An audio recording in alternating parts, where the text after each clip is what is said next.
Have you ever had that moment when everything you believed about the past starts to fall apart? It doesn't happen often.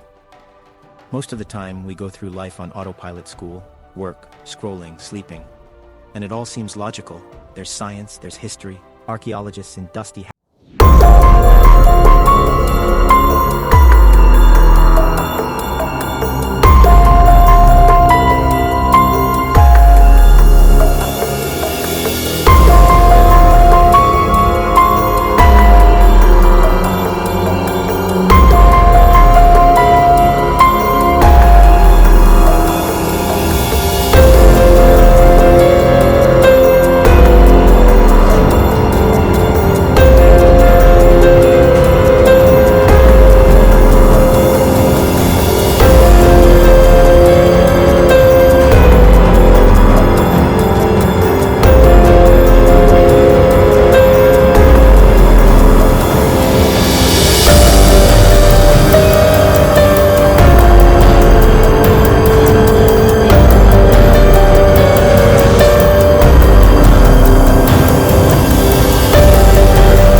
is nearly impossible.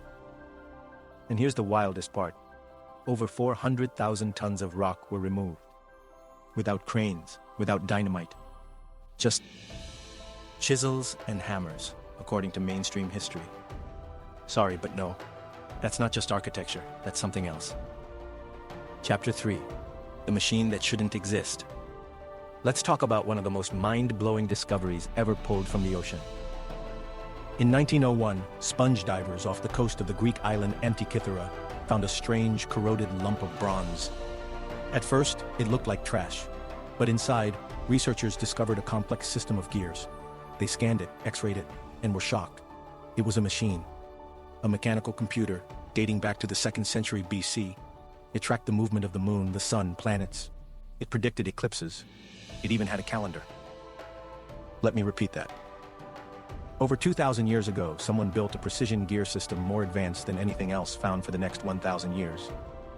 One artifact found by accident at the bottom of the sea. No records of who made it, no blueprints, and no other devices like it ever discovered. Why? Where did that knowledge go? Why did it vanish? Chapter 4. The gold insects that fly. Next, something that almost sounds like a joke. But it's real. In Colombia, archaeologists found tiny gold figurines, dated to be around 1,000 years old. They were labeled zoomorphic, meaning animal-shaped. Most were dismissed as bugs or birds. But look closely. One of them has a fuselage, wings, a tail fin, symmetrical design. It looks exactly like a jet. Engineers, not theorists, but actual aerospace engineers, built a scale model of this insect. They added propulsion, stabilizers, and it flew perfectly. Now tell me, what are the chances that an ancient civilization randomly made a bug-shaped object that just so happens to have aerodynamic design? Or is it more likely that they were copying something real? Something they saw, maybe even used? Chapter 5. The Egyptian light bulb. Ever heard of the Dendera light? It's a strange relief carved into the wall of a temple in Dendera, Egypt. It shows what looks like a large glass bulb with a central filament and wires connecting to something that resembles a power source. Mainstream Egyptologists say it's just a symbolic image, maybe a lotus flower or a snake. But electrical engineers? They see something else. They say, this looks like a functioning light source, a vacuum tube or a Crookes tube. And here's the thing. Inside that temple, there's no soot, no burn marks. The ceilings are clean, walls are clean. So how did they illuminate the interior? Maybe with electricity. Chapter 6. The megaliths. Refuse to be explained. And then we come to the giants, the megaliths. You know about the Great Pyramid of Giza. But do you know that some of its stones weigh over 80 tons? And others, found in places like Baalbek in Lebanon, weigh over 1,000 tons. To this day, no modern crane can lift them into place with that precision. Mainstream theory says ancient workers dragged them on wooden sleds with ropes across desert sands and lifted them using earthen ramps. Seriously? We've tried to replicate this with modern teams and machines and failed. Yet these stones were not only moved, they were set in place with millimeter accuracy, aligned with the stars, and engineered to withstand thousands of years. And we call it coincidence? Maybe it's time to consider they knew something we don't.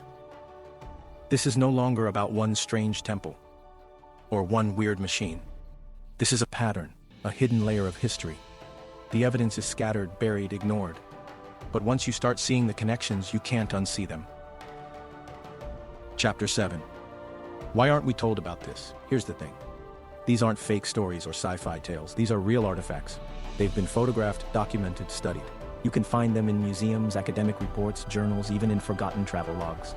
But in school, college, mainstream media, you don't hear about them. Why? Because official science works like this. If something doesn't fit the accepted model of history, it gets ignored. It's not discussed. It's not funded. Not investigated. You can write a 300-page thesis on ancient nails, no problem. But the moment you ask, what if ancient people had technology more advanced than we think? You're labeled a conspiracist. Chapter 8. What if these are traces of an older civilization? Just imagine this.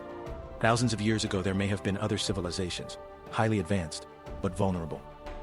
A disaster came, a flood, a shift in the Earth's axis, a meteor strike. Everything was destroyed.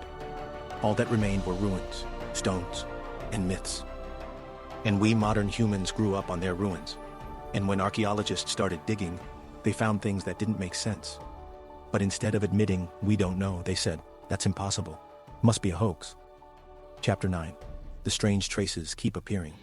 And this keeps happening. In South Africa, they've found metal spheres with perfect grooves estimated to be 2.8 billion years old. In Siberia, there are traces of massive underground structures like the remains of machines. In Turkey, the underground city of Derinkuyu, 20 levels deep, with ventilation shafts, wells, and defenses. Who built it? When? Why? These aren't isolated cases. They're patterns. Chapter 10. It's not just hiding the truth. It's silencing the question. The scariest part isn't that this is hidden. It's that you're not even allowed to ask. The moment you say, what if history is wrong? You're mocked, silenced, labeled. But maybe it's the opposite. Maybe the fantasy is believing thousands of men dragged 80-ton stones up sand ramps with ropes.